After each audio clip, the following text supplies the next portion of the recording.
Welcome to Decoding Leadership, where we break down the elements of humane and effective leadership. I'm your host, Jade Rubik. In this episode of Decoding Leadership, I sit down with experienced engineering leader Jason Poole to discuss the ins and outs of building strong partnerships between product, engineering, and design. Jason is somebody I always think of when I think of this topic because he has a lot of examples to draw upon from his past. He discusses the transformative impact of having a strong design partner and what it's like to really brain meld with a product leader. He also talks about developing local teams, getting them to work really effectively together, and lessons he's learned from experimenting with the single-threaded owner versus the triad approach that is more common. He also discusses the distinction between management and leadership skills and shares with us a powerful framework for making decisions more rapidly. I'm delighted to introduce you to Jason and learn from him in this podcast. Welcome to the show, Jason. Hello, Jade. Thank you. Glad to be here. I wanted to start with the topic of the relationship between engineering and product. You've had a lot of success in the past with creating strong partnerships with product. And in fact, you and your product counterpart did a presentation that I just loved and I learned a ton from. It was very well received.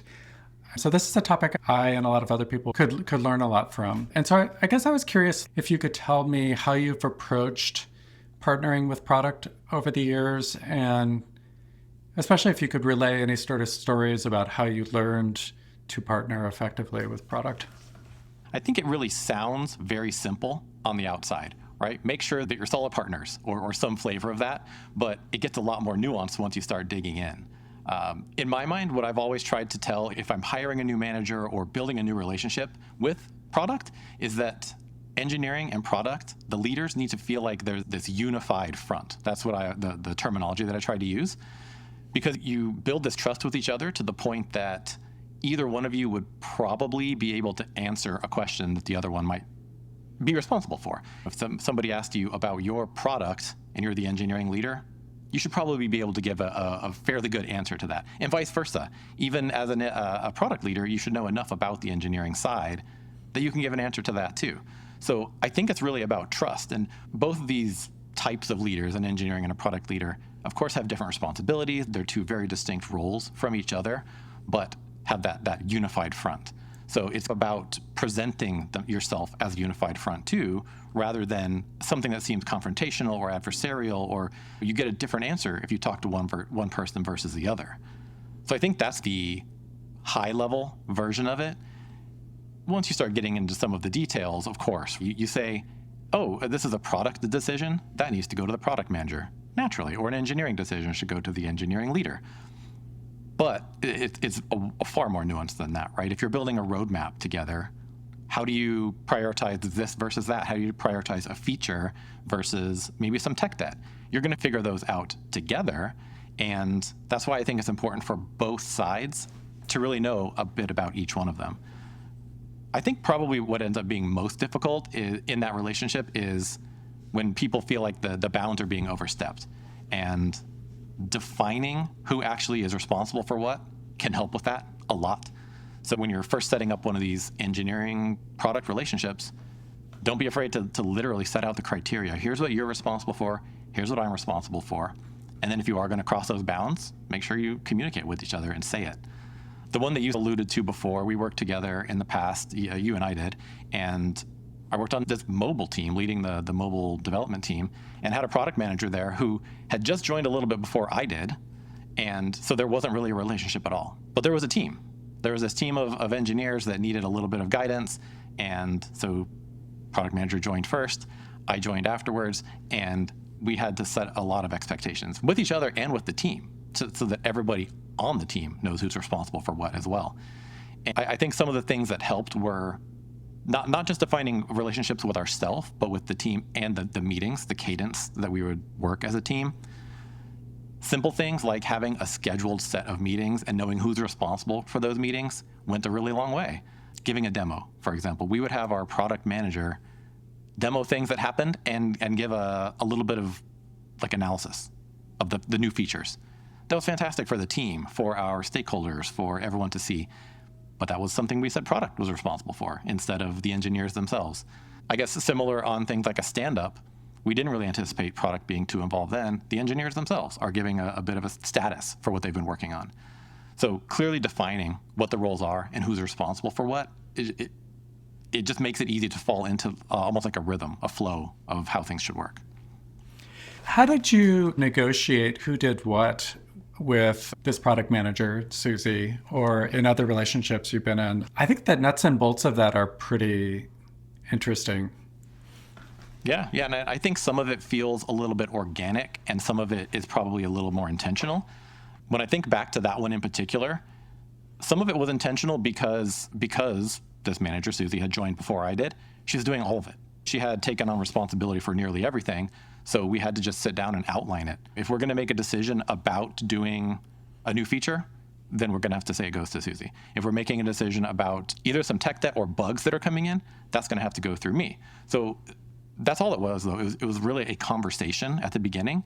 And I actually tried to go back and think about this. I don't know that we ever documented. I don't know that we ever wrote it down and said who's responsible for what, but we met constantly. Like we were meeting with each other every single day to make sure that these things were all being met.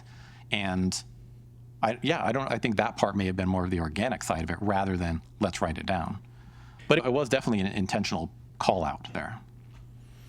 That's something I've noticed that is an indicator of how strong your relationship is, like how frequently you're meeting. It seems like a very bad way to measure something, but I've noticed often that when product and engineering are really tight, there's a lot of communication going back and forth. And yet I sometimes find like making those relationships work to be a little bit mysterious. It seemed like you and Susie at the time were just like, it was like you shared a brain. It was amazing just how in sync you were. And that was very obvious when I would attend demos, when I would ask either of you questions about the product, what you were trying to do, what the challenges were. It was like you really shared there was a shared understanding of everything. It was very impressive. Yeah, I'm glad that it came across that way on the outside too, because it felt that way internally with us and with the team too. And I can also share that with the current situation I'm in, I'm leading several teams. My group has a triad. That's how we do things at this current company. Mm-hmm. And so we've got me as the engineering leader, a product leader, and also design is the three counterparts that make up this triad. And I've got another amazing product leader who works with me, and it feels very similar to what you described, where it's like we're sharing a brain. And I think part of it comes down to what you said, which is communication. If we talk daily, maybe every other day, that would be the outlier, as if it wasn't every single day. That's how you stay in touch and stay in sync and make sure, like I said before, that you've got this unified front and that you understand where things are at the same time as each other. If anything happens, we're relaying it immediately and making sure that the other person knows.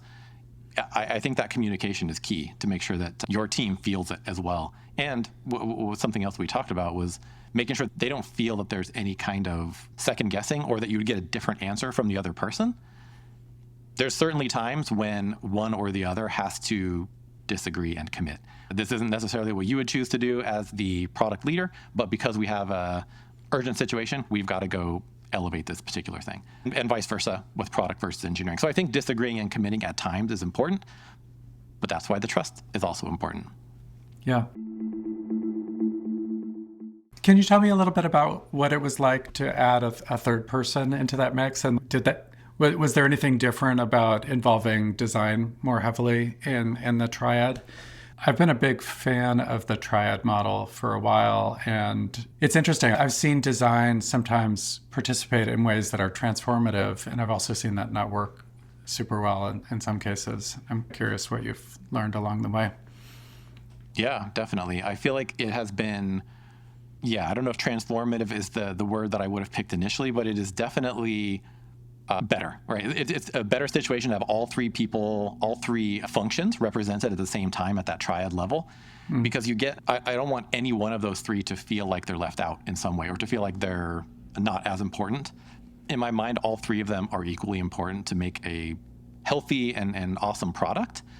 In this particular situation, I think that design is almost leading the way, right? Design gets out ahead of the product side of things, and we'll do user research. We'll do market research in the industry and figure out where we should be going, what we're doing now, and what it's going to take to get us from A to B.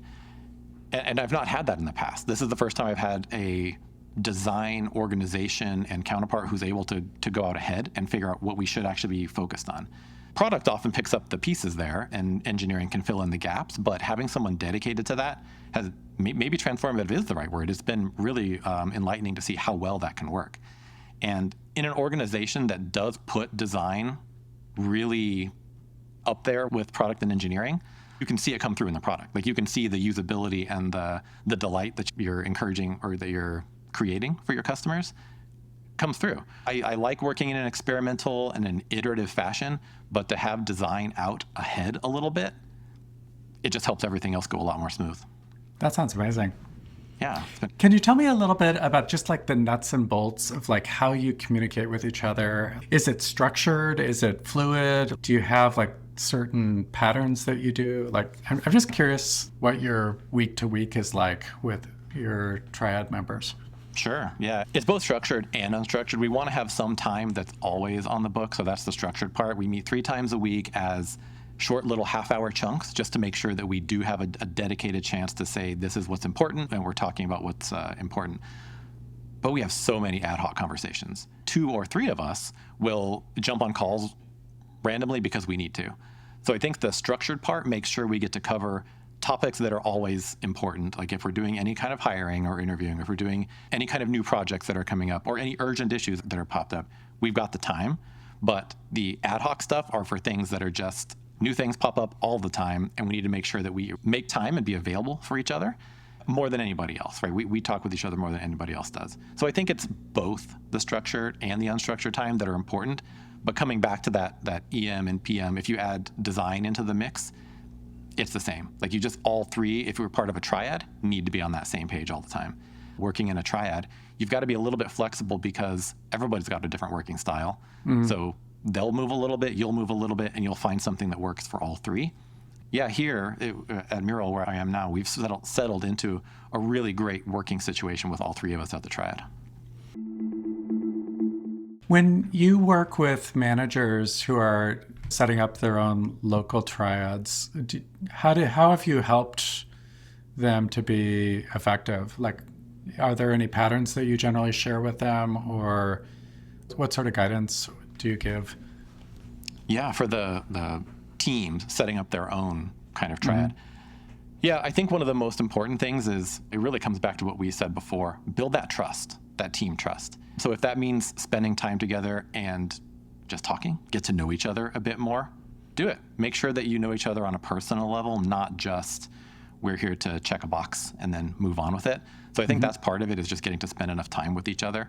And then I try to repeat some of the things that we had done in the past when you and I worked at New Relic, was set up a little bit of a structure so that when you've got a weekly meeting to focus on that team, are there metrics? Are there important things every single week that you want to check in on?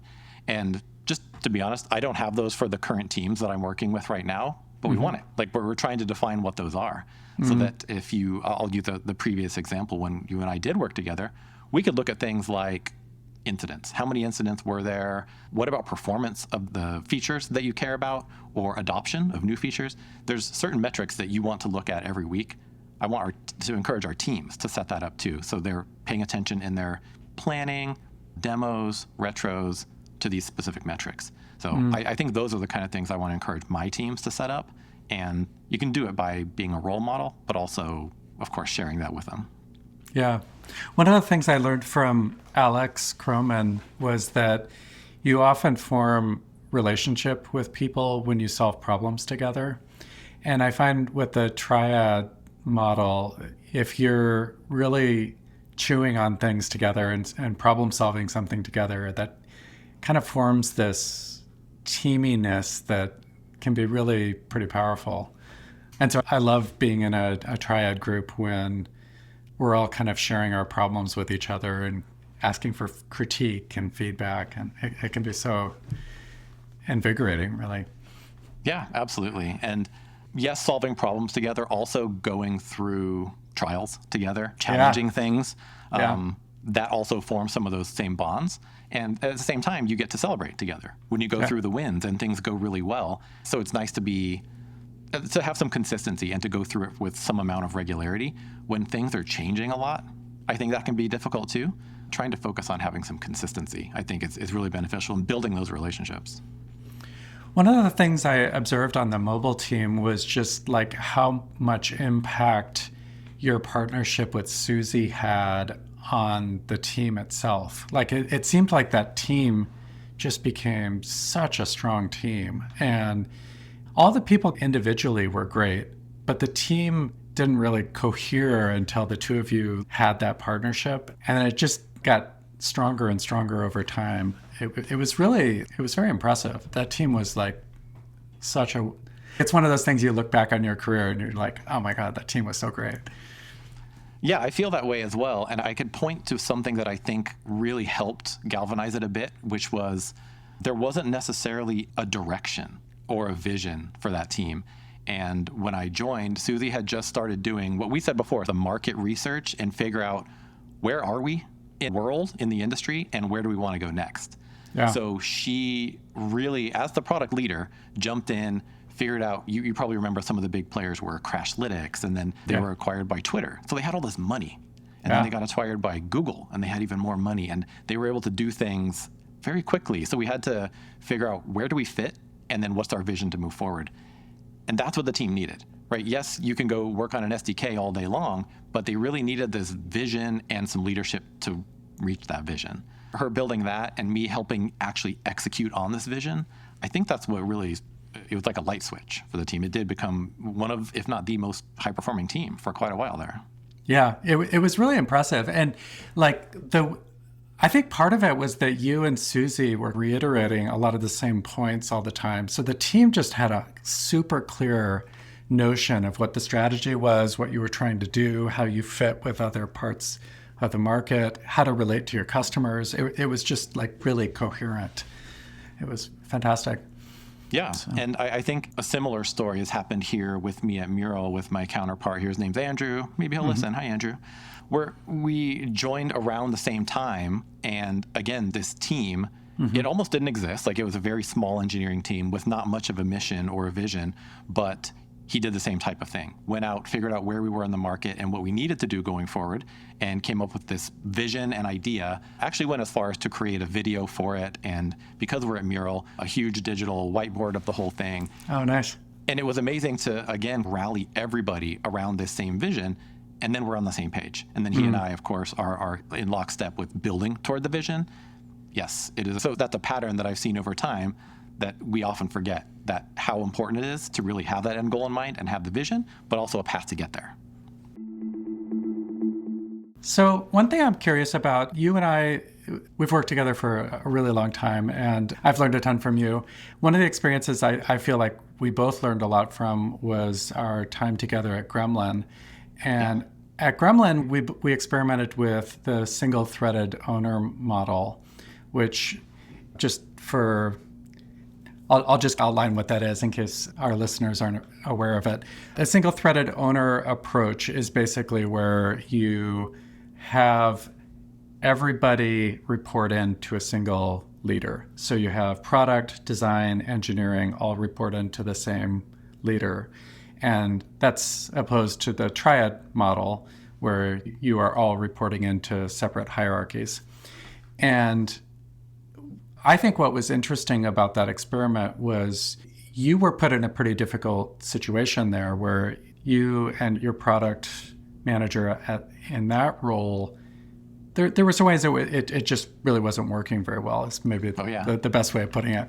And I guess I'm curious, like, how that experience of being the single-threaded owner there, like how that shaped how you view working in a triad, and also just like in general, what you learned from that experience. So in that particular situation, it was a little unique because we were already working in a nearly triad model and then converted over to this. So then as the engineering leader, I also had the product manager reporting to me and the designer reporting to me. Yeah. And in this particular situation, and I listened to the conversation with Alexa. She was the other manager at the time in that area. The lines were really blurry on the product side of things.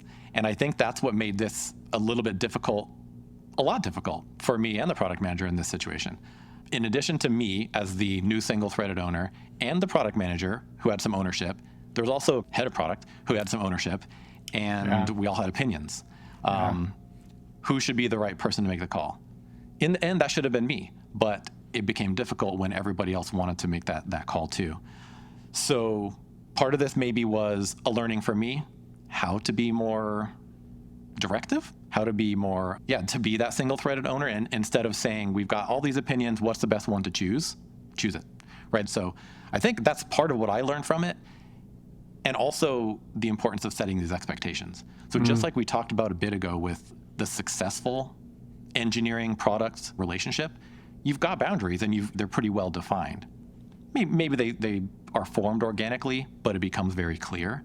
In this case, it wasn't clear who was responsible to make these decisions.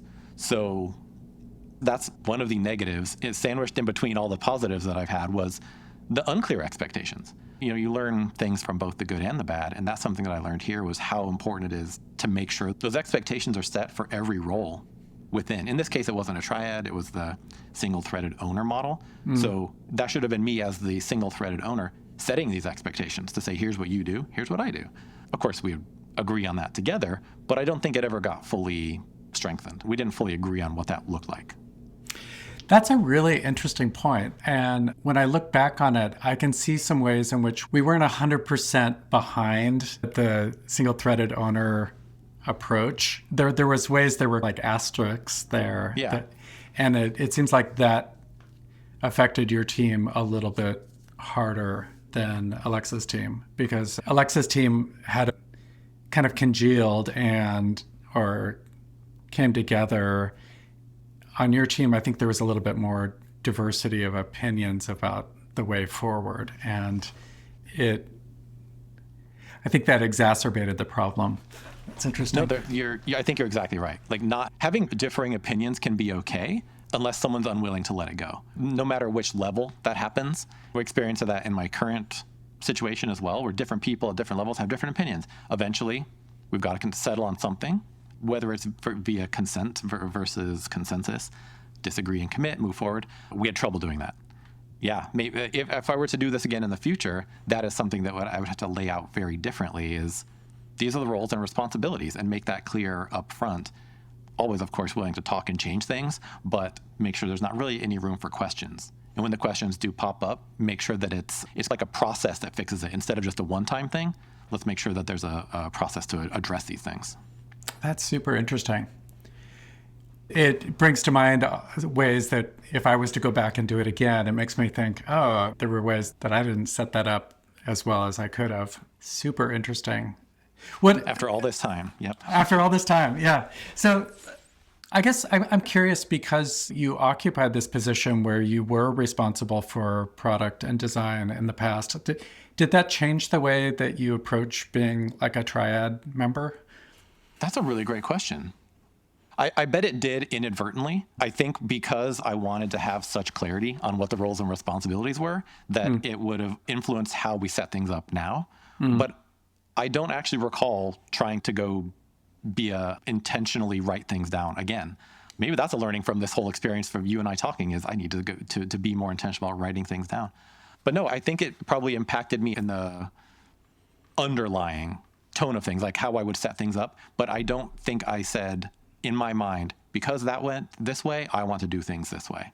It sounds like you're in a very good triad right now. And maybe for you, because you're working so closely with each other, the written artifact is actually less necessary if you're very clear as a group on it and you're clear with the people you're working with about it. I could see writing it down being a good exercise to get clarity on it, but if you've already achieved that, it seems maybe unnecessary. Yeah, maybe. But I also wonder, looking back at that single threaded owner model, did we? Did we write any of this down? I don't believe so. And also, did we communicate as often? Hmm. It's hard for me to remember at this point if we were, like, were we meeting every single day? I can't say. But would Yeah. that have helped? Would that have addressed some of these issues that if we felt like there were roles and responsibilities that were, there was an unclear or a blurry line? If we were just meeting more often and talking about them constantly, would that have helped address it? Hard to say now. I have a question about a totally different topic. It's a topic you and I have talked about a little bit in the past, management versus leadership. And I'm especially interested in that as it applies to moving to a director role, which you've occupied many times in the past. You've done quite a bit of this type of leadership. I'm curious, like, how your views on that have changed over time. Something that I try to coach anybody that I work with is this whole idea of leading with influence, not authority, right? No matter who you are in any part of the organization, you can be a leader. The way that I think of it with management versus leadership is a manager is really great at organizing people and process to execute against a goal. And a leader is probably the person who's actually creating the vision or creating those goals, right? You're at that level where you're getting alignment on a goal. And doesn't say you can't be both, right? You obviously can be a leader creating those visions or those goals, and then also working on the aspect to get people aligned to organize and actually execute. But I think that's where in the industry, if we're talking about software engineering or software as an industry, you're a software engineer or you're an engineering manager or pick some flavor of management in the future. Management is a discipline in itself, a separate function from being a software engineer. But we don't often talk about the leadership part of it. Being a manager means great. You can organize a project through some set of timelines. You can people manage, but the leadership part of aligning around a goal feels very different. And yeah, I just think that's something that we're maybe missing when we talk about leadership. So I'm curious to get your take on it too. Your podcast is Decoding Leadership. What does that mean for you to be a manager versus a leader? Yeah, it's funny because I have had times in my past where people have brought up management versus leadership, and I've thought, oh, but they're so tightly connected with each other that it's silly to make a distinction. But I actually think that the way you describe it is really perfect. And I guess my own experience was that I learned management before I learned leadership. I remember when I became a director, I think I was a pretty good manager, but I was a terrible leader. Like, I had no sense of vision or what should be true about the future, and didn't even really know how to think about that. And it was like the thing I came up against as I became a director was that, oh, I actually need to pay attention to this whole new skill set of like creating a viewpoint of how the future should be, and like, how do I know what it should be? That's such a tough question. And I observed the people around me that were really good at it and tried to copy them, and over years, like, basically stole their techniques from them. And yeah, I guess I've come to view that as being like a very important skill that actually you can apply much earlier than becoming a director. But for me, I just didn't come to it until then. No, I feel similar. That's about when I realized it was time to focus on being a leader, not just a manager. But a slight tangent to that, when working with individual contributors as engineers, I feel like that's something that we try to instill as well, is as you grow as an engineer, you can be a leader, and you can do that by coming up with these visions and working on bigger picture stuff, not just, hey, here's a task that you were handed, or even a project. When I think about what a staff or a principal engineer should be doing, it's more like, where are we going to be in 3 years? Yeah. And help us get there, right? Yeah. What's our big picture vision technically? Turns out these people may not have anyone reporting to them. They might not have the whole authority piece we were talking about, but they can influence everybody in the company or beyond that, really, to work towards their vision. So I think leadership can be the same at the management level or the engineering level. For sure. And we just end up thinking about it more on the management side because a lot of people in leadership roles are, inherently in the leadership side of things.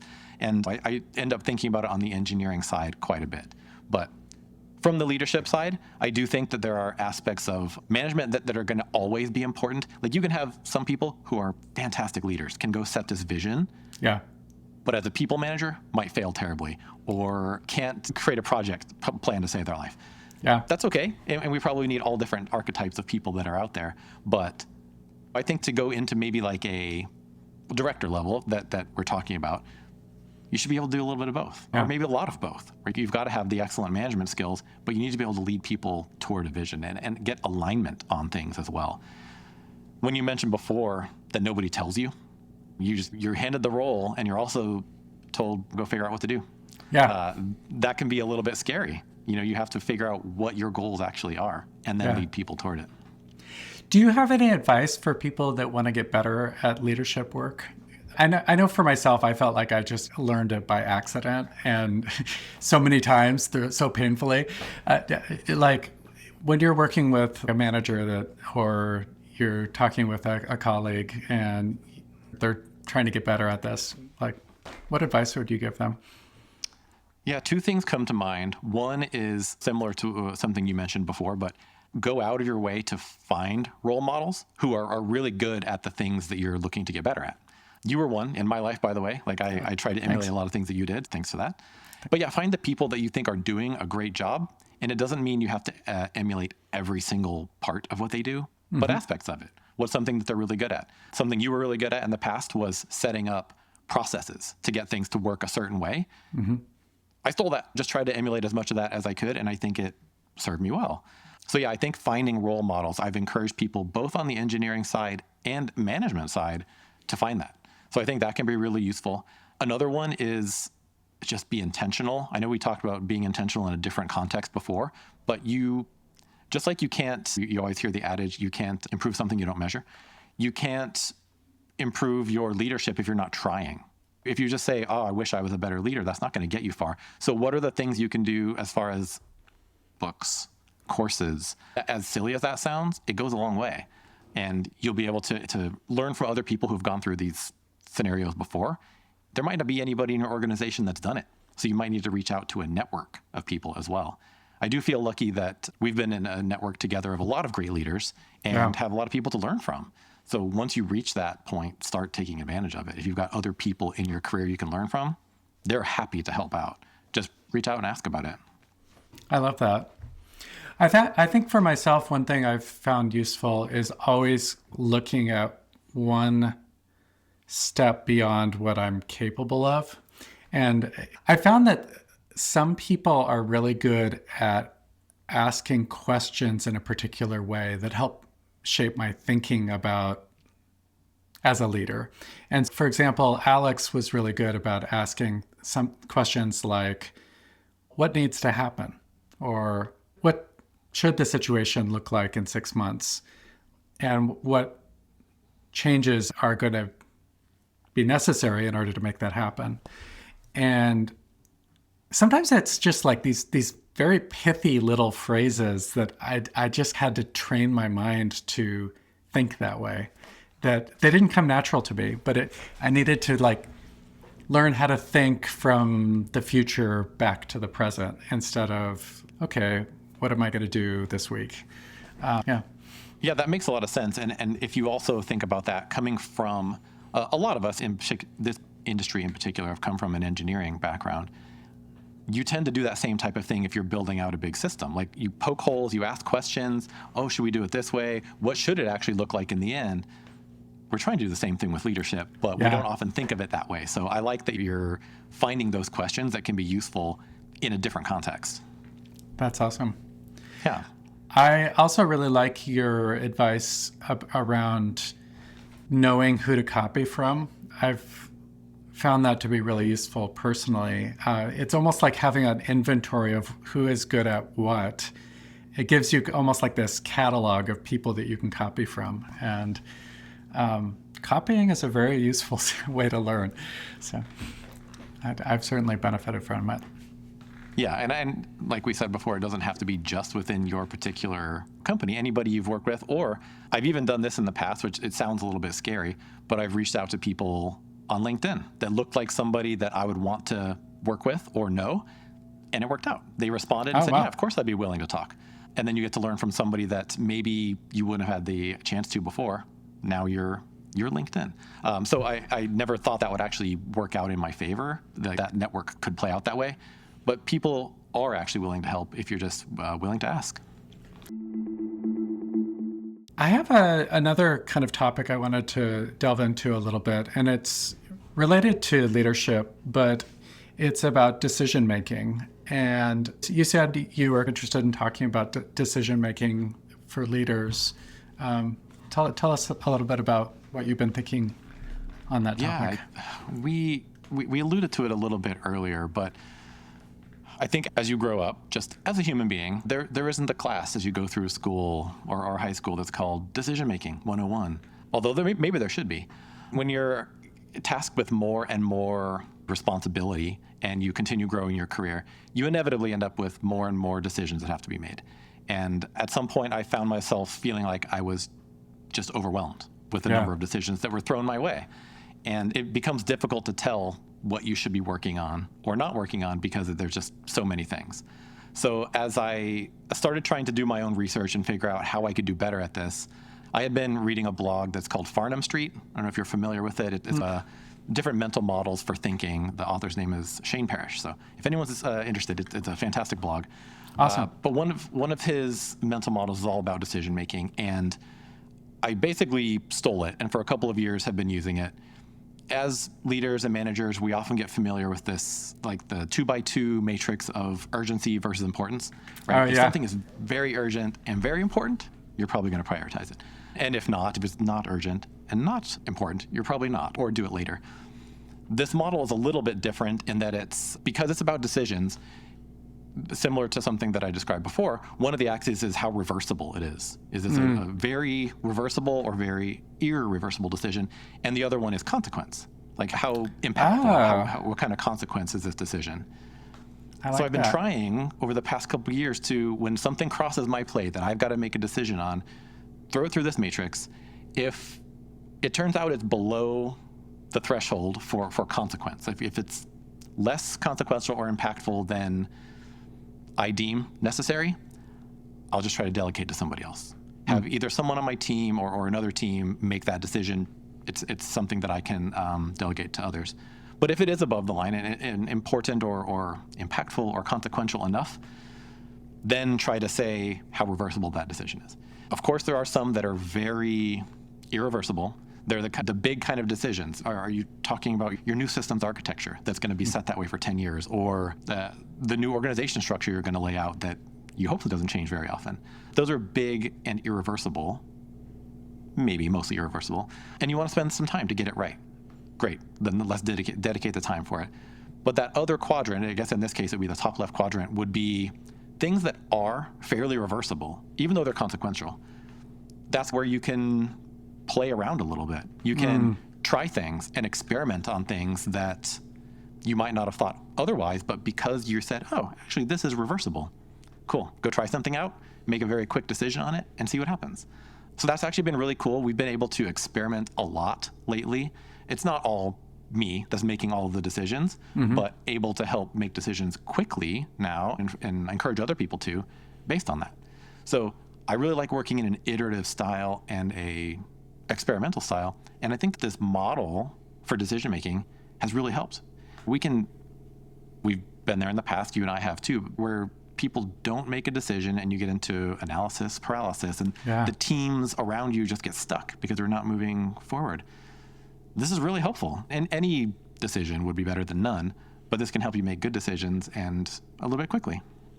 I love that. It seems like also by dividing up the world this way, you have this whole set of things that you can experiment with, and it just gives you a lot more flexibility and speed because you're just going to make a choice pretty quickly. And it reserves a lot of your energy for the more challenging things that you have to, the things that you really should be spending all that energy on. Yep. And sometimes it can be difficult to convince other people that the decision is not as important, or it can be difficult to convince them that it's not reversible, because you're thinking that, oh, we can change this later, where other people might think, no, we can't. Convincing them of that can be a little bit interesting. But in the end, you can reserve your time for those sort of bigger picture things that need a lot of attention. It's really worthwhile. I don't know. I thought that was worth sharing and getting your take on it as well. I don't know that anything that's inconsequential that you can delegate, that has also been cool, because as a leader of leaders, you can provide opportunities for people on your team to then go take some of this on as well. So if it's something about a process and you're trying to make a decision about a process, have them jump in and help, and they can work on things that might be outside the bounds of their normal jobs, but they get to make an impact on the rest of the company. So I think there's lots of benefits to something like this. Oh, I love it. That's great.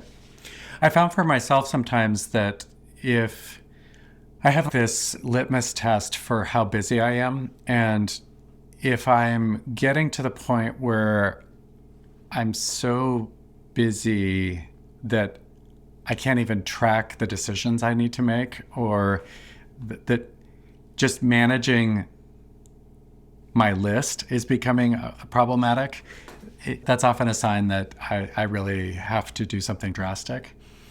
And I guess what I like about this is it's another way of dividing up and getting through part of that list really quickly. So thank you for being on the show today. And how can people get a hold of you if they wanted to connect with you? Yeah, thanks for having me. I would love to do that again sometime. Yeah. I'm on LinkedIn. I'm Jason A. Poole, so you can find me on LinkedIn. That's by far the easiest way. Awesome.